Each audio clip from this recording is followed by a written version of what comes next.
Yun pong listahan ng mga tricycle drivers na tatanggap nitong AX Fund on Tuesday, manggagaling po sa bawat LGUs, tama, Asa Irene?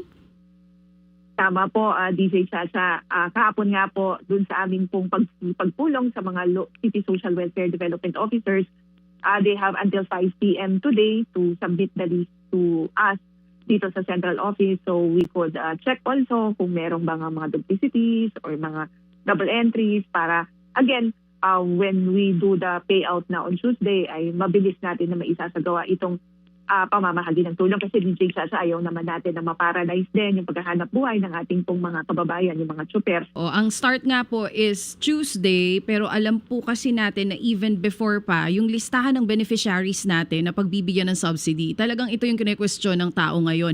Sa ngayon po, sa tricycle drivers muna, ilan na po ang nasa listahan ninyo ng bibigyan? At meron po ba mga bagong beneficiaries o ito na yung talagang noon pa, hindi na siya madadagdagan?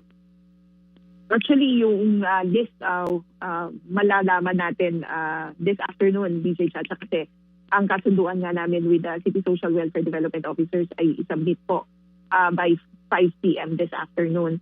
Ang usapan lang namin kahapon is that per councilor district, mag-a-assign po ng payout site.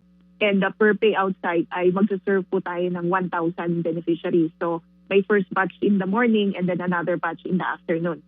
So yung pong mga City Social Welfare Development Officers ang mag-aabiso doon po sa mga tricycle drivers kung saan po sila tutungo na payout site and then kung anong oras po sila pupunta. So ma'am, ngayon pong hapon na ito, alas 5 nyo matatanggap yung listahan from LGUs ng mga tatanggap.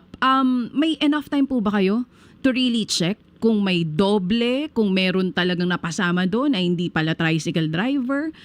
Kasi Biyernes na po bukas. Well, ang aming pong compressed work week arrangement, may exemption po for the Crisis Intervention Division. So, yung pong aming mga personnel na in charge po sa assistance to individuals in crisis situation ay papasok pa rin naman po ng Biyernes. Kaya magagawa natin yung pong pag-check ng file that will be submitted to us. But initially, kanina nabanggit nyo parang first batch will be 1,000 tricycle drivers. Tama po ba yun, Asek? Per councilor district, may payout site po.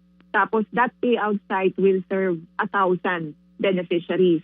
And then may arrangement po na merong first batch, so pwedeng 500 in the morning and then 500 in the afternoon.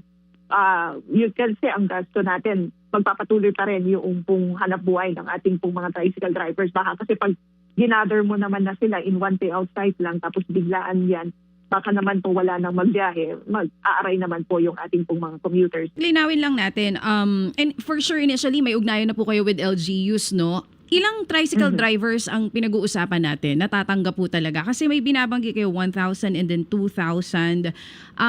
Yung pag-check po kasi ng beneficiaries is very crucial to make sure na yung pondo makakarating sa tamang tricycle driver na nangangailangan po ng subsidiya. Yes, tama po iyan. As I was explaining earlier, so kung ngayon po kasi we don't have the final numbers yet dahil nga yung list ay isusumite pa until 5 p.m. this afternoon.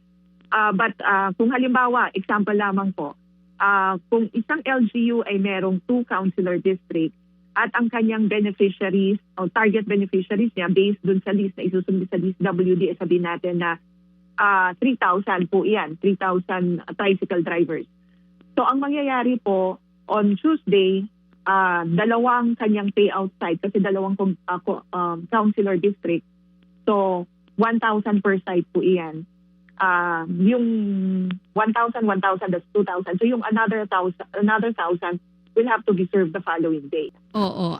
Yung validation process po ng DSWD, gaano katindi at kasinsin? Meron po ba halimbawa na kung sakali man ang mga bagong tricycle drivers sa sasabihin nila, hindi sila kasama sa listahan, posibleng mapasama po sa listahan? Well, yung pong listahan na sertipikado na isusumite sa amin ng mga LGUs, yun po yung magiging basihan ng DSWD sa pag-payout po sa Tuesday. Ngayon kung halimbawa may mga concerns, may mga grievances, may isa-set up naman po tayo ng mga help desk kada payout site. So may Oo. mga DSWD personnel din, may social welfare officers doon. So immediately na i-address po natin yung mga concerns po na iyan. Oo. Ito po, is this cash or digital? Paano po ang bigayan sa Tuesday? Meron po tayong mga paymasters na i-assign from the DSWD because we will be doing manual payout po muna. Okay. So talagang cash na ibibigay po ito sa mga tricycle drivers po natin. Tama po, DJ Chacha.